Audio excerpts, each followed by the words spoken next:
Day one of her administration is not 6 months from now. Day one of her administration was 1,300 days ago, and she hasn't done anything. It's been her policies that have actually caused so many of the problems. About 6 months ago, you didn't want it done. What didn't you like about that bipartisan bill on the border? Everything. It was no good. Millions of people in that bill, millions and millions of people would have allowed to come in. Politically, why did the Democrats make the decision to reverse that executive order? Why did the Democrats make the political decision to sell the metal? Why did they make the decision to not enforce the wall that was already built? Why did they do those things? J.D. Vance was reacting to Timothy Walz. Timothy Walz made his speech at the DNC. It was pretty terrible. J.D. Vance confirms this for us. It's the same speech we've heard from Walz many times. He's been practicing it when they've been making the rounds around the country, and J.D. is explaining what he thought. What I heard was a guy who was trying to defend Kamala Harris, and importantly, he talked a lot, Martha, about Kamala Harris's vision for all the things that she would do to lower the cost of this or that. And I kept on wanting him to say, this is what she's already done, because it's one thing to promise things in the future, but when you're defending the sitting vice president of the United States, day one of her administration is not 6 months from now. Day one of her administration was 1,300 days ago, and she hasn't done anything. It's been her policies that have actually caused so many of the problems. So these people can't get up there and offer all these promises and the vision for the future. They need to be able to say, we did this thing and it made your life better. And because they can't say that, it's a lot of rhetoric and a lot of generalized promises about the future, but that's not going to help the American people afford groceries or housing. In fact, Kamala Harris's policies have done the exact opposite. Well, I don't know. I think that historic black female first president, I don't know. I think it's like an automatic 10% reduction in costs. I don't know how that works, but it's like, in a video game, you put on certain armor or something like that and you get benefits. I don't know how it's going to work, but that's what they're very excited about. Or abortion might help with that too. I think abortion might also reduce costs. Or Tim Walz and IVF might also reduce costs and improve people's lives. I don't know. So that's what J.D. Vance had to say. Trump was also out making a bunch of calls and appearing on different phone calls. We had him call into Fox News this morning, and let's listen to a little bit of this. Roe v. Wade terminated and brought back to the states. Then about 10 years ago, they started talking about the number of weeks and the number of this and that. No, right now it's in the hands of the people. The people in the individual states are voting. I did something that's going to bring our country together eventually, but because they lie so much at this convention, they make it sound like it's, I want a federal ban.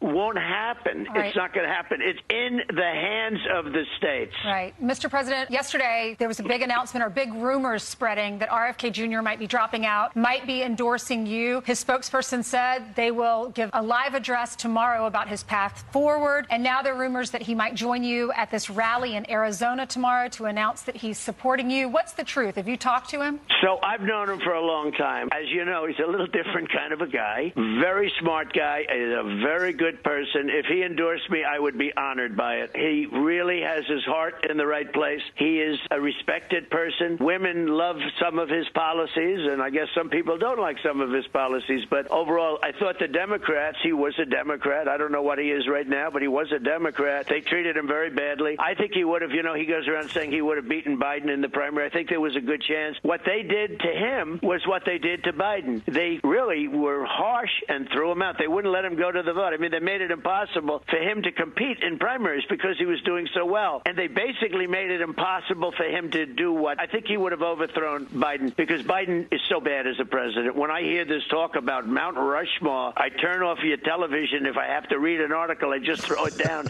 Mount Rushmore for this man who is the worst president in our history. He's allowed, and she is, because she was the border czar. Now she disowns that. She's allowed millions of people to come into our country, many of these people totally unchecked, totally unvetted. Many of these people came into our country, think of this, from prisons and jails, from mental institutions and insane asylums. And Brian, there's many terrorists coming in. There's no doubt about it. There's 99 on the FBI watch list that are in our country right now. And we just talked to a sheriff that says we have more people turn themselves in, but more gotaways than ever before with these new rules. Mr. President, they keep bringing up the fact that you were against the bipartisan bill that Senator Langford and Senator Murphy came up with about 6 months ago. You didn't want it done. What didn't you like about that bipartisan bill on the border? everything. It was no good. Millions of people in that bill, millions and millions of people would have allowed to come in. And, Senator Langford hurt himself. He's a fine person. He hurt himself by even putting that forward. But more importantly, that was you don't need a bill. If they want to close the border, I had the best border in history. You see the numbers. You see the famous chart that probably saved my life, if you want to know the truth. But the chart that I was pointing to, that I made a turn to the right, showed that they had the least number in recorded history. The week that I left office, we had, by the way, the lowest inflation, and we had the least number of illegal immigrants. But you just didn't like that bill. Country. They said that you killed the bill for political reasons. Did you kill it because you wanted to do it yourself? And if you fixed the border, it would have hurt your chances of getting reelected. I didn't do anything on the bill. People would ask my opinion, but I didn't do anything on the bill. I think they respect my opinion. It was a terrible bill. But more importantly, if they want to fix the border, they don't need a bill. The President of the United States, which is what I did. I didn't have a bill to close the border. I closed the border. I had the safest border. I had the least drugs coming into our country in 38 years. You have the human traffickers are horrible, and they traffic in children and they traffic in women, mostly women. But I had the lowest. Children, we went after them with a vengeance. Nobody's ever gone after. They will be very happy. I'll tell you what, they would be very happy to see these lightweights get back into office. They don't want Trump back. But I had the lowest human trafficking of children and women ever recorded, ever. And the internet makes it very hard, because the internet, that's become a business based on the internet. The internet has brought that into a modern business, and it's almost as big as the drug business for these people. But I had the lowest number of drugs, everything. We had a great border. All Biden had to do is go to the beach and leave it alone. We had the best people. We had guys like Tom Homan and Brandon Judd and all these people. Paul has taken Brandon Judd's place, as you know. He's fantastic. All of these people were stars, and they were doing such a good job. I had a policy, remain in Mexico. You couldn't come in. Mexico's going crazy with me, by the way. The policy was so good. They ended it in the first week. No longer remain in Mexico. Yeah. It was so incredible. They couldn't come in unless they got approved. We'd check them. Very few of them were able to come in because there were so many criminals. We kept criminals out. Now you have murderers, drug dealers. Countries are sending from all over the world, not just South America. All over the world, they're sending their killers, their murderers, their drug dealers, and their jails are being emptied out into the United States of America. They are destroying our country. She is a Marxist. She has no idea. She wants to have open borders.